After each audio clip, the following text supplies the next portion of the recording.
Perusahaan tempatan Sungai Mati.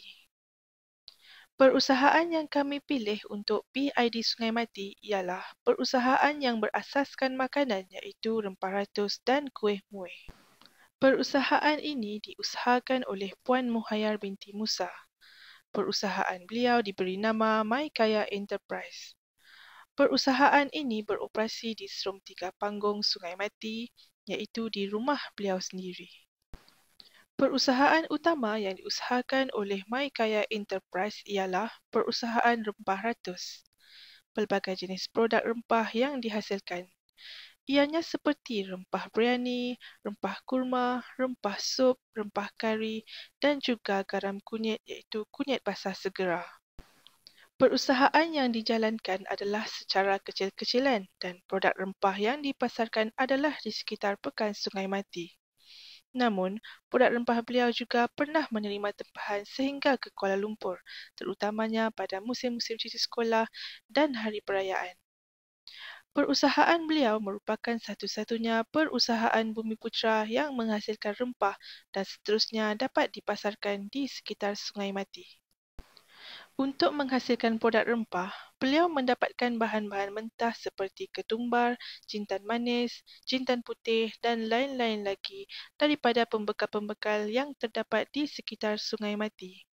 Namun, baru-baru ini, beliau telah menanam kunyit sebagai salah satu alternatif untuk mengurangkan kos bahan mentah yang semakin meningkat. Kunyit ditanam hanya di sekitar rumah beliau. Sebelum dihantar ke pusat pemprosesan, bahan-bahan tersebut akan ditimbang mengikut sukatan yang ditetapkan dan dicampurkannya semua bahan-bahan mentah itu. Bahan mentah yang telah dicampurkan oleh beliau sendiri kemudiannya akan dihantar terus ke pusat pemprosesan kerana beliau tidak mempunyai mesin pengisar sendiri. Setelah siap dikisar dari pusat pemprosesan, beliau akan mengambil bahan tersebut dan dibawa ke rumahnya semula untuk pembungkusan. Dalam proses pembungkusan, beliau melakukannya sendiri serta dibantu oleh ahli keluarganya. Setelah siap dibungkus, produk tersebut akan disimpan di tempat yang telah disediakan sementara menunggu peruncit untuk mengambil produk itu dan dibawa di kedainya.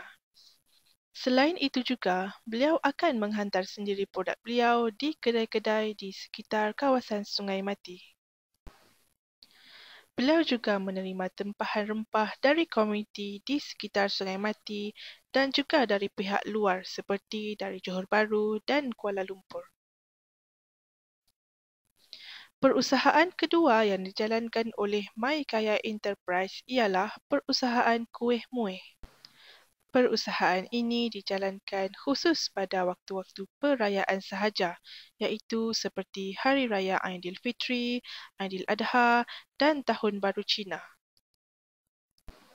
Sekiranya beliau menerima tempahan kuih dalam kuantiti yang banyak, beliau akan dibantu oleh komuniti di sekitar Pekan Serum. Oleh kerana beliau menerima tempahan kuih yang terlalu banyak, beliau telah menerima sumbangan ketuhar oven dari pihak UMNO Cawangan Sungai Mati untuk menampung tempahan beliau. Itulah serba sedikit yang dapat kami paparkan berkenaan salah satu perusahaan tempatan yang terdapat di sekitar Sungai Mati.